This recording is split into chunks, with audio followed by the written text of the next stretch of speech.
All right, tonight we have chicken pot pie. When I was a kid, oh, I used to love little frozen chicken pot pies that my mom would buy. They would be on sale, like 4 for $1 or maybe $1 a piece, who knows, way back when. And oh, I love that little bit of crust and the inside. It was wonderful.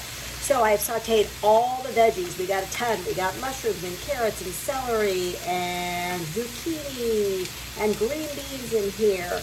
We're going to go ahead and add 2 cups of chicken broth. Really try to purchase low sodium chicken broth. Today I posted for our clients on our Facebook page a low sodium chicken broth versus a regular chicken broth, same brand. And I think somebody said it was 6 times the amount of sodium. So let's allow ourselves to choose the amount of sodium. We kind of talked the same thing about sweeteners in your beverages. We're going to add most of our milk in here. For those of you who choose to, you can certainly choose to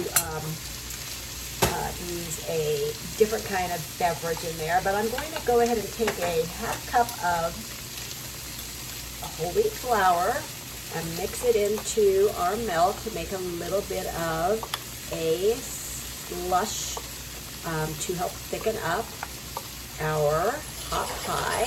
You can use a whisk or whatever you like, but just making this easy for us. All right, and then we're going to put it in here, get every last drop of it, and we'll add some frozen green peas. We're going to let this cook for a little bit, let it thicken a little bit, and then we will come back and give it a little salt and pepper, and I'm going to add some thyme in here as well. So that being said, I have got chicken thighs over here. So if you have leftover chicken, by all means use it and shred it. I did not have any, so chicken tenders were on sale at my grocery store today. So I'm just sauteing up more than the ½ pound I need, probably about 12 ounces, because we are going to lose some volume when we cook some of the water out of it. So there you go. We'll be back. All right, here we go. We're gonna make our crumbly topping. So we have our flour and salt, and I whisked up some dried thyme. I don't feel like walking outside in the rain. We also have our olive oil and milk together here. So we will go ahead and add our little tablespoon of butter. It's not much, but it's enough to help us get a little bit of flakiness. We can try to use a pastry cutter. We can also just choose to use our fingers and just kind of break it up into small little crumbles. So if you kind of mush the butter and the flour together, we're gonna have little pieces, which we're trying to do, kind of disperse the butter throughout what will end up being the crust. All right, so that's perfect. As you can see, my chicken is done over here. When I am done with this, I'm gonna go ahead and cut that chicken up, toss it into our bowl of steaming veggies with that nice creamy mixture there. So what's gonna happen here now is we just want little crumbles. So we'll just use our fork and we'll kind of just come through, and we just want little pieces. All right, get it kind of crumbly. You can see how we're not really getting a great smooth mixture. We don't want that. We just want little pieces here that are gonna sit on top of our individual pot pies. So see how we're getting these nice little pieces.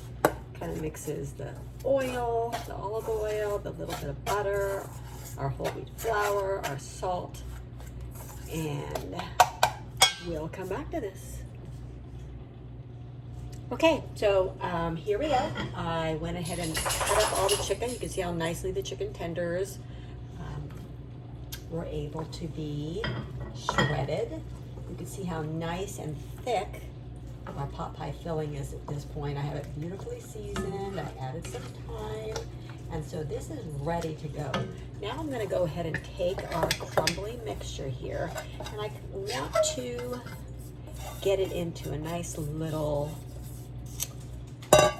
ball where it's gonna stick together a little bit more. So we're just gonna play with it a little bit and encourage it to kind of come together a little bit better. And then what I'm gonna do is bring it together. Maybe I'll do a little square so we can get equal amounts here when we break it up. Let's see if I have my handy dandy tool in here. All right, so this is a nice little tool that we use to kind of scoop things up. You can cut things with it when we're looking at pastries and things like this. So we'll go ahead now and just cut it into 4 equal pieces. And then the goal will be is to make these little flat pieces, and then we'll come back and we're gonna break it up on our pot pie to finish the top. We'll be back. All right, we're just about ready to finish. So I found these great little Crocs at Home Goods, a couple bucks each, so that's really nice. Now I'm going to, so I weighed the whole batch and I'm putting it on the scale, and I know that I need 13 ounces. So I'm gonna go ahead and put in that appropriate amount into here. It's a really nice portion. And there we go. So we'll come back here. And then what we're going to do is we're going to take our little bits and basically just put our nice little flat pieces on top of here, right? Little bits of crust that we flatten out. And it's gonna get nice brown. And add the best part to the chicken pot pie. When I was a kid, I told you that we would have like the banquet chicken pot pies. And I would, I don't know if everybody did this, but we would flip it upside down on the plate because I didn't really like the crust that was hard on top. Now I kind of like more crusty things. But I would then cut around the edge once it was flipped upside down, and it was a soft crust. Oh, and I would savor that little crust because it was so delicious. So now, Mama G still gets her chicken pot pie. We just get it in a more wholesome way that is both, you know what, nutritious and delicious. So I'm going to take the whole segment of the pieces that I had here and put them on top there, and clean up our bowl a little bit, and we will show you the grand finale. All right, here is the finished product. Just took them out of the oven. They're still a little bubbly. Nice little topping on top. Can't wait to indulge.